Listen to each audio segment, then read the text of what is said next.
Pada kesempatan kali ini, pada video ini, kami akan menjelaskan tentang bentuk atau proses komunikasi interpersonal atau komunikasi antar pribadi sebelum masa PSBB itu berada dan selama proses atau selama masa PSBB itu ada, dan yang terakhir bentuk komunikasi antar pribadi setelah masa PSBB ini berakhir. Nah, sebelum kita lanjut ke situ, pertama-tama kita kan menjelaskan dulu pengertian dari komunikasi interpersonal. Nah, komunikasi interpersonal adalah pada umumnya diartikan sebagai komunikasi yang dilakukan antara dua orang,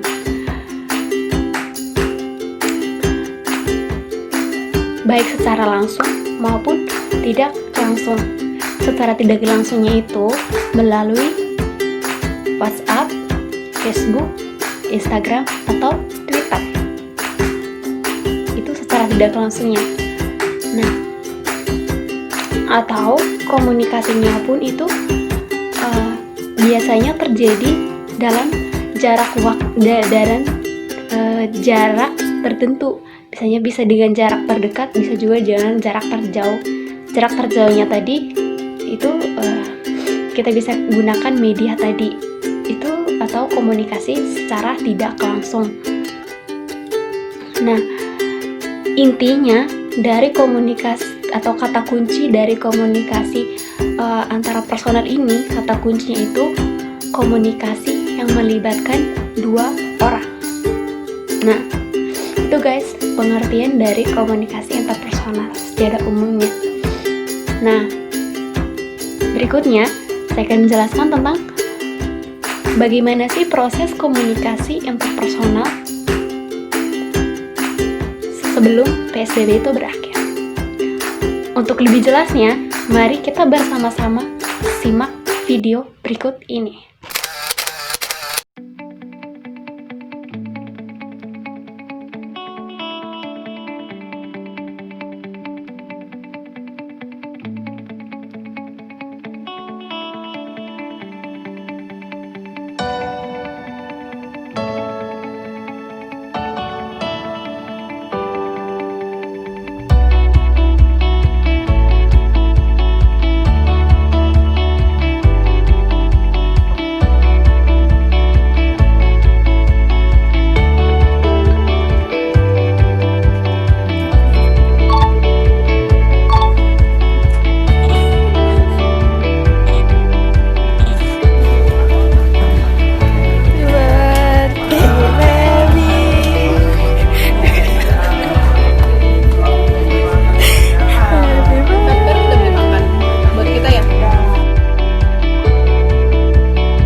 Nah, gitu guys, itu tadi contoh bentuk atau proses komunikasi sebelum PSBB itu ada. Nah, jadi dapat dikatakan bahwa komunikasi interpersonal sebelum adanya PSBB itu merupakan komunikasi yang bersifat bebas, karena kita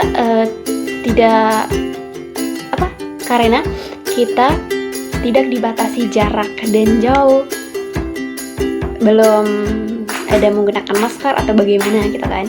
Nah, lebih efektifnya itu karena kita langsung bertatapan dengan lawan bicara kita sendiri gitu guys.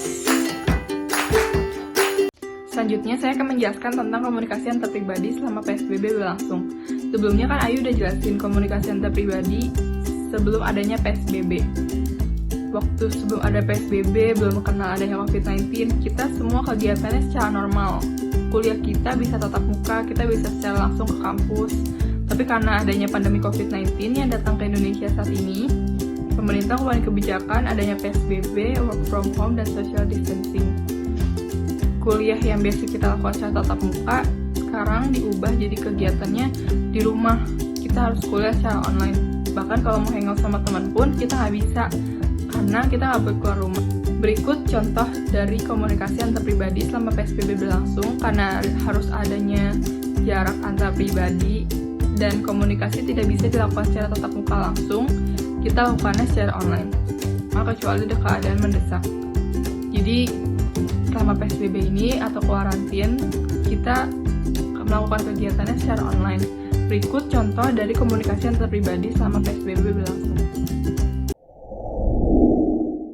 Terus yang kedua kita bagi-bagi dulu jenis-jenis dari pasar modal itu apa saja. Jenis-jenis pasar modal. Lu udah ketik udah. Sabar nih, jadi di bagian pengertian dulu kan? Ya. Yang di dalamnya itu terdapat berbagai jenis instrumen keuangan. Bentar lagi saya. Ya ampun, cepetan, matiin aja dulu. Mati. Ya udah. Udah lanjutin tugasnya. Ntar baru game lagi. Ayo kita lanjut.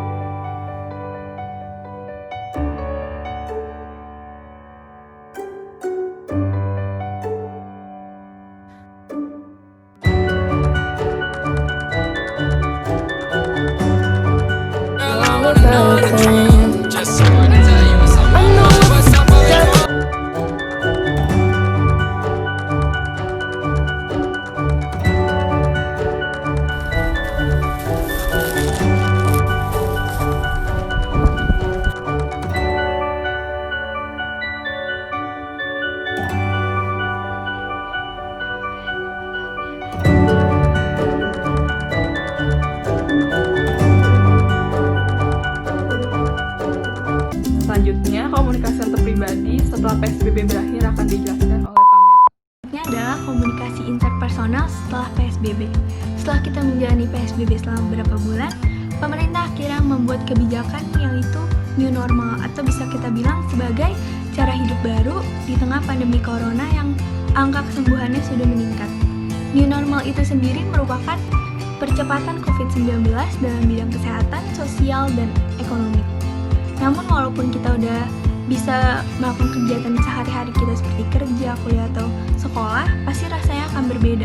Hal tersebut disebabkan oleh pandemi yang menyebabkan masyarakat akhirnya merasa cemas dan takut untuk melakukan aktivitas mereka. Dalam hal komunikasi pun pastilah akan berubah atau terasa berbeda. Kita nggak akan seleluasa seperti sebelum PSBB saat berkomunikasi face-to-face kepada orang lain. Hal tersebut dikarenakan kita merasa takut dan cemas. Secara nggak langsung pun kita bakal menjaga jarak dengan orang tersebut. Ayu, gimana kabar lo? Baik kok, lo gimana? Baik juga kok. Gila, gue kangen banget sama teman-teman gue, sama lu juga. Kayak kangen ngampus banget. Sama gue juga. Kayak akhirnya kita bisa ketemu lagi deh. Ngomong-ngomong, lo hari ini mau kemana? Gak kemana-mana kok. Gak kemana-mana. Gimana kalau kita ketemuan aja? Kan udah lama nih gak ketemu. Ya udah, ketemunya di mana? Ntar gue kabarin deh di mana. Tapi jangan lupa pakai masker sama bawa hand sanitizer. Soalnya kan ini masih gejala-gejala COVID, masih COVID juga. Iya sih, biar jaga kesehatan. Iya. Tapi gue apa tuh lupa bawain sanitizer gitu kan, nggak ada. Oh boleh nih.